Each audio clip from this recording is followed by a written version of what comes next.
Here's the Action News Weekly Podcast for the week of February 1st, 2021. Lots of snow last weekend, a nor'easter hitting New York City, and maybe even another one. Jeff Bezos stepping down as Amazon CEO in Q3 2021. Robinhood reinforces their stock buying, which only limits one stock for people to buy. And the Google news of what's happening to Stadia. And also the Nintendo news this week. Winter storm hitting last weekend, which was a nor'easter hitting New York and many other cities in the Midwest. And also, maybe another one this weekend. Okay, next story. Robinhood reinforces limited stock buying on over 50 stocks. Of course, including GameStop, AMC, and others. After lots of criticism of last week of how they limited stocks. Google is shutting down its in-house Stadia game development studio, which could also hint about the future of Stadia.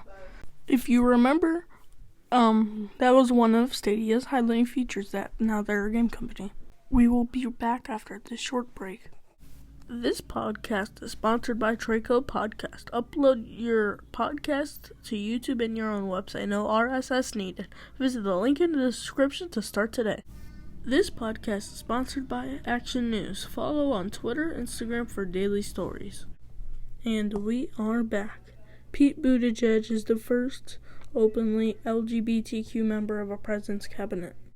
Nintendo Switch has more sales than 3DS family products, to be exact 80 million consoles.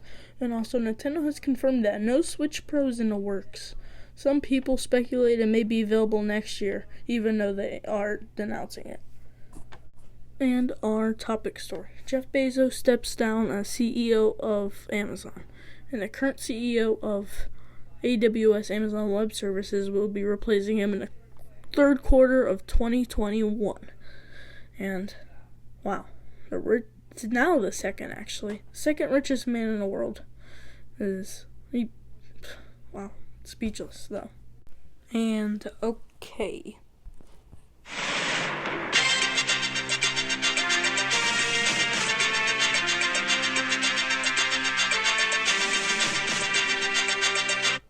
So apparently, breaking news, I'm reading this off of my script right now, even though it gets updated like every second.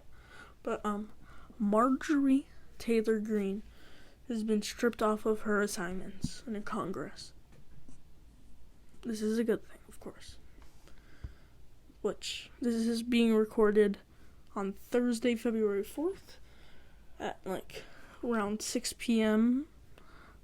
Central Time, so okay, luckily today we have time for a bonus story. Yay! And our final story is voting technology company Smartmatic files $2.7 billion defamation lawsuit against Fox News. Finally. So, on here it says Fox News and anchors Lou Dobbs, Maria Barramero, Jenny Pirro, charging against the conspired in a disinformation campaign to spread false claims that the company helped steal the U.S. presidential election. Fox News released a statement. We are proud of our 2020 election coverage, and we will vigorously defend this mereless lawsuit in court. Smartmatic also suing attorneys Rudy Giuliani and Sidney Powell, who made the case for election fraud as guests on Fox programs representing the former president Donald J. Trump, the New York Times reports. That is all for this week's Action News Weekly Podcast. I'll see you next week. Have a great week.